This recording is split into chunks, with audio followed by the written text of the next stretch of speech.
malapit na po siyang maluto.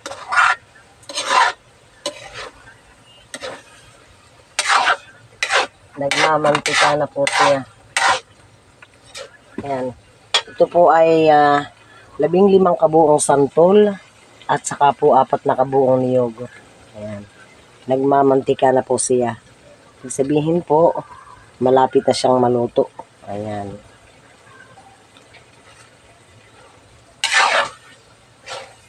Hindi na po pwede na hindi haluin at siya po ay magtututong.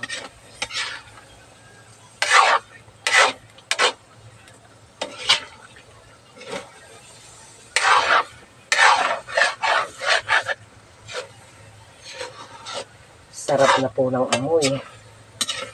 Nakakagutom na.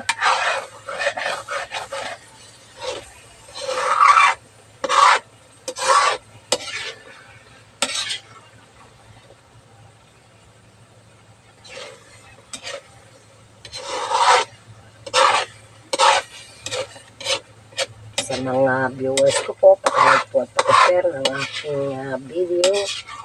At maraming salamat po sa suporta ninyo sa aking mga live at video.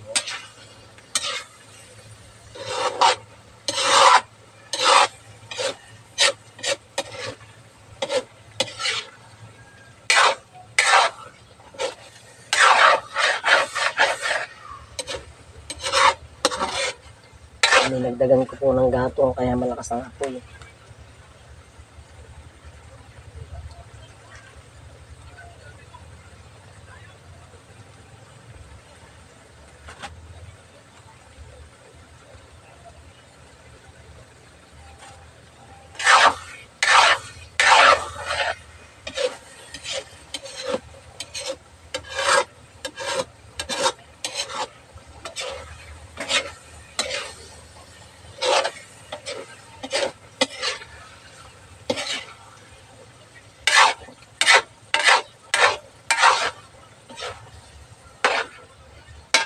Sobrang init.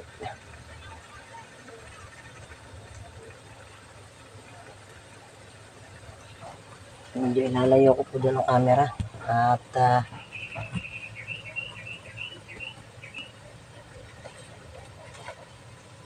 ayan. Si Kamading po ay nakaupo sa maliit na bangko.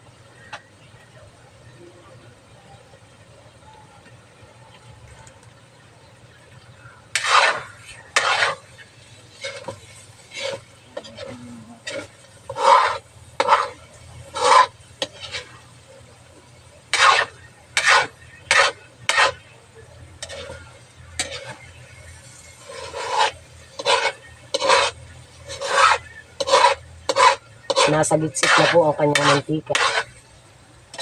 Maya-maya lamang po ay aahonin ni Kamading. At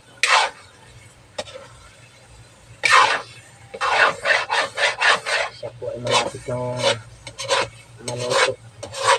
Maganda po nito ay medyo pa iiga-igahan. Ang mantika ay medyo mamula-mula. Para po siya ay medyo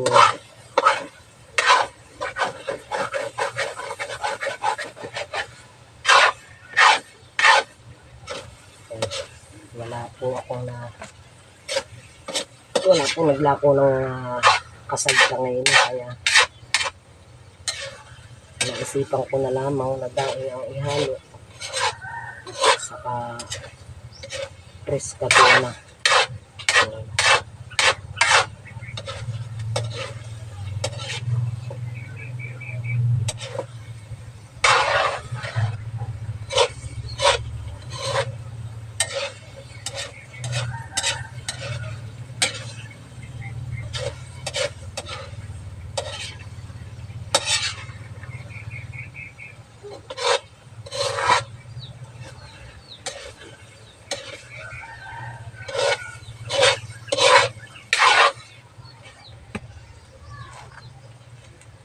Nakakangalay pag hahalo.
Ano?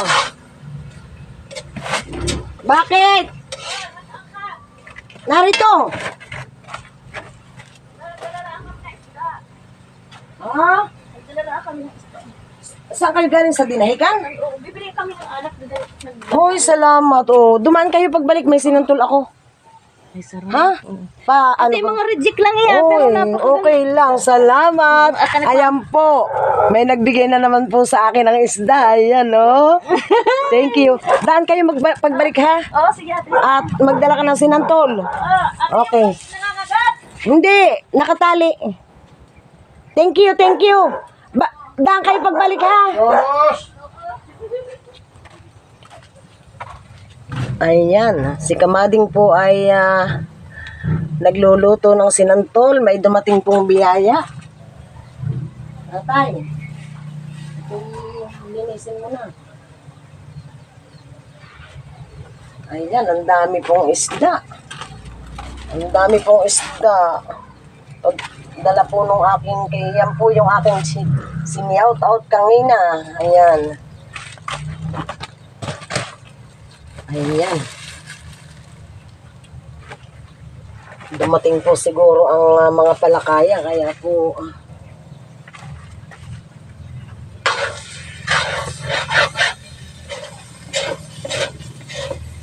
ay, salamat po sa God.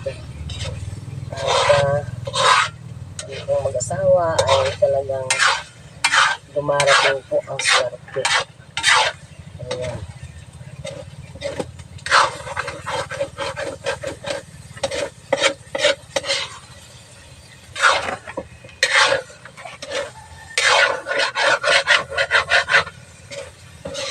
Ayan, langas-langas na po ito. Pwede nang ahonin.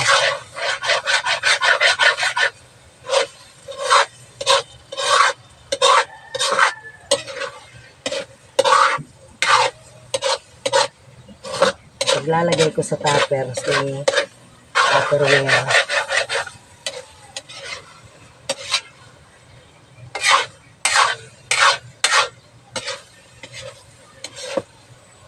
Tatay, may makukuhang kalamansing malalaki na? Ay, tumingin ka at pagdaan nila mamaya ay papahingin natin ng kalamansi at saka ipag-ano mo uli ng niyog. May niyog pa tayo dyan sa kabila? Oo. Kaya lang, wag mong alasan ng tampok para hindi man nila magamit kaagad ang niyog ay hindi masisira. Ahunin mo daw ito, tatay.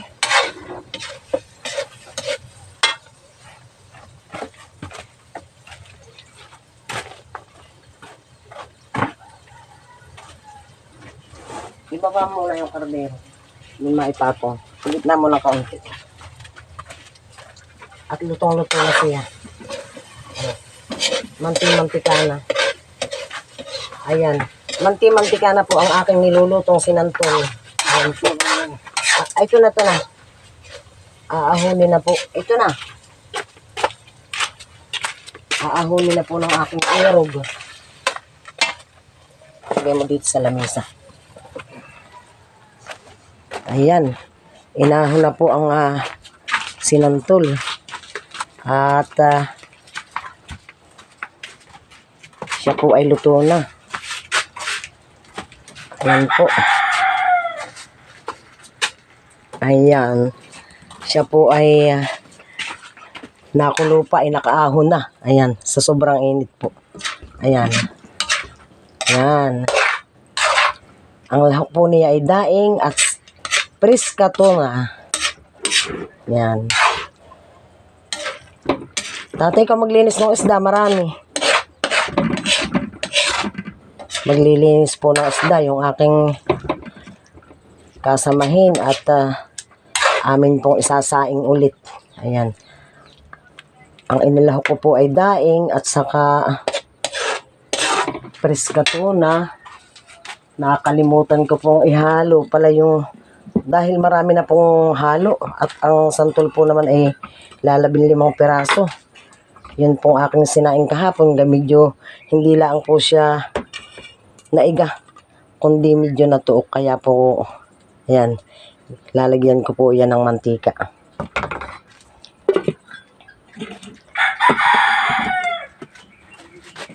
Mag-ano ka ng pamprito. Sayang si Nini kung narito. Nini, kung narito kayo, maraming isda tayo. Galing sa Ate Tess. Ayan.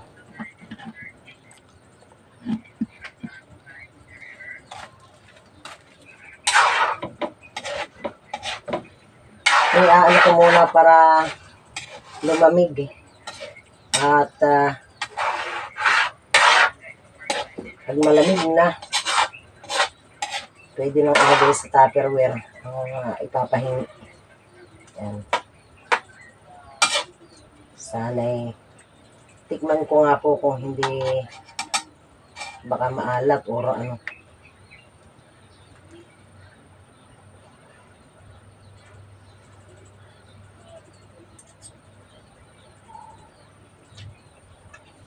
Yan, tama lamang po.